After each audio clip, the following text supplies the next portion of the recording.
माँ, पिताजी, मेरी नौकरी लग गई है, लेकिन सुबह 6 बजे मुझे ऑफिस पहुँचना और शाम 4 बजे छुट्टी हो जाया करेगी।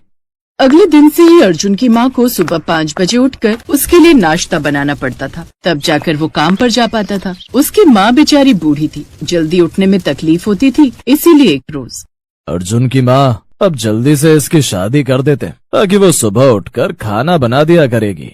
ये आपने बिल्कुल सही कहा।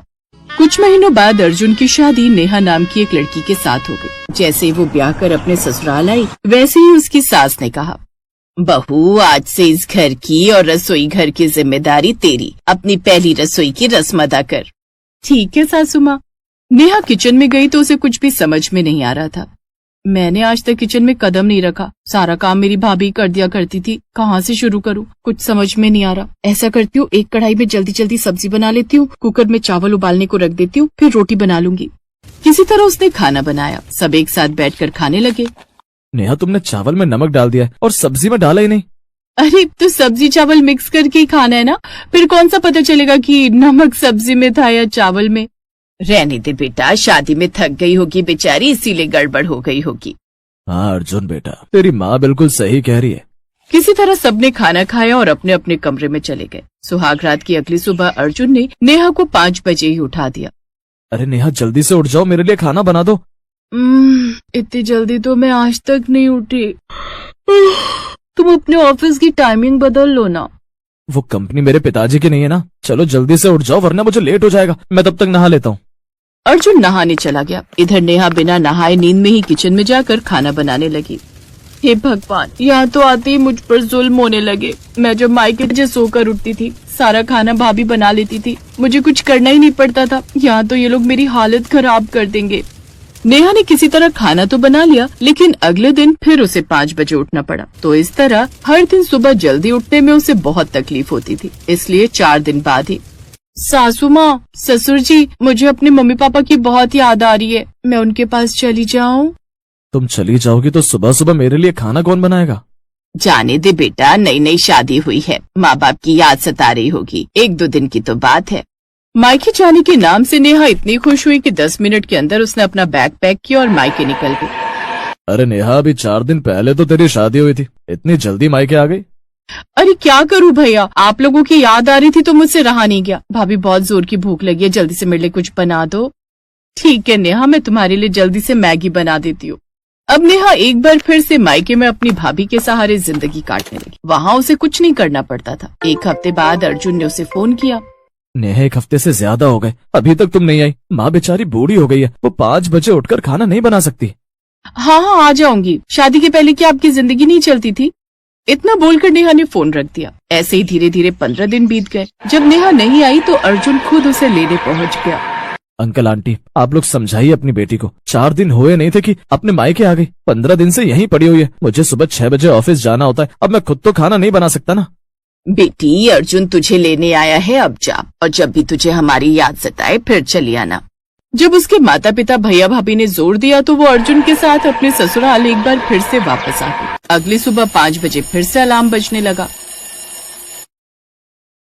अरे यार, जैसे ससुराल आती हूँ ऐसा लगता है किसी जेल में आ गई हूँ। अब फिर से मुझे खाना बनाना पड़ेगा। काश यहाँ भाभी होती तो मेरा सारा काम कर देती।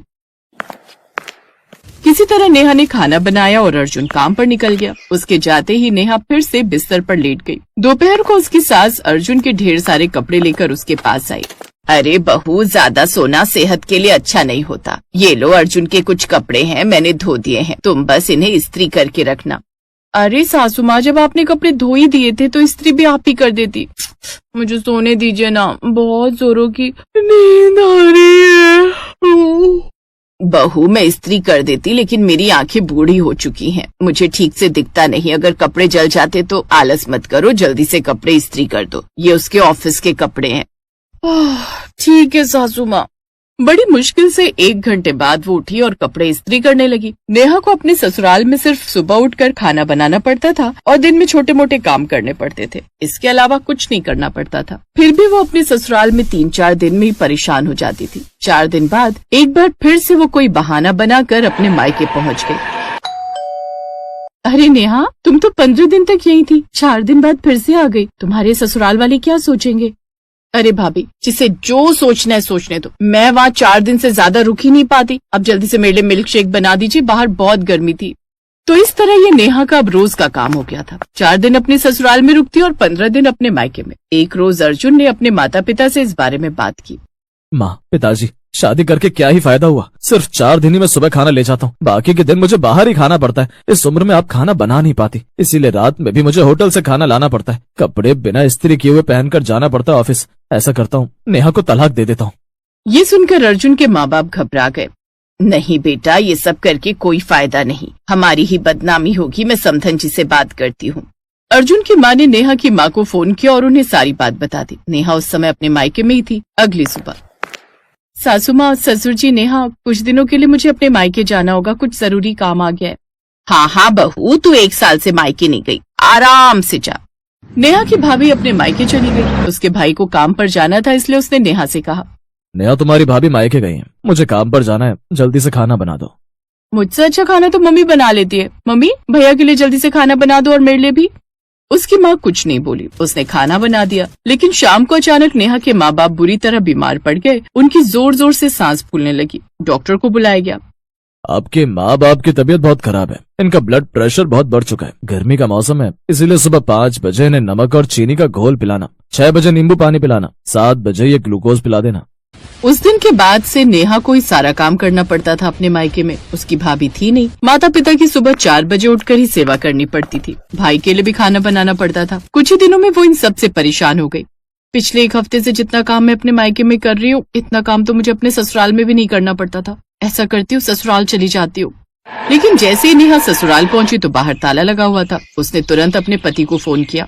अर्जुन, घर में ताला क्यों लगा हुआ है? कहाँ चले गए तुम सब लोग? तुमसे क्या मतलब, तुम अपने मायके में रहो। अब माँ पिताजी 4 धाम की यात्रा पर गए और मैं किसी काम से बाहर आया हूँ। अब तुम आराम से अपने मायके में ही रहो। इतना बोलकर अर्जुन ने फोन कट कर दिया। अब वो बेचारी बीच में फंस चुकी थी। वो सीधा अपने मायके आ गई। अब धीरे धीरे उसे अपनी गलती का एहसास होने लगा था। वो दिन रात अपने माता पिता की सेवा करती, अपने भैया के लिए भी खाना बनाती। ऐसे ही 2 महीने बीत गए। 2 महीने बाद उसके ससुराल वाले उसके मायके पहुँचे। उन्हें देखते ही नेहा उनके पैरों में गिर पड़ी। सासू माँ, ससुर जी, अर्जुन, मुझे माफ कर दीजिए। मुझे समझ आ गया कि जब मैं मायके चली जाती थी तब आप लोगों को कितनी परेशानी होती। मुझे समझ आ गया कि जब मैं मायके चली आती थी तो जैसे अगर आज भाभी होती तो मुझे इतना सारा काम यहाँ नहीं करना पड़ता अकेले। बेटा, इसमें मेरी ही गलती थी। मैंने तुझे सर पर चढ़ा कर रखा था, लेकिन अब तेरी अकल ठिकाने आ गई है तो हम तुझे सच्चाई बता देते हैं। मैं और तेरे पिताजी बिल्कुल बीमार नहीं हैं। मैंने और समधन जी ने मिलकर ये सारा नाटक किया था ताकि तुझे सबक मिल सके। अब नेहा 2 महीने में घर का सारा काम करना सीख चुकी थी। वो खुशी खुशी अपने ससुराल आ गई और खुशी खुशी अपनी जिंदगी बिताने लगी।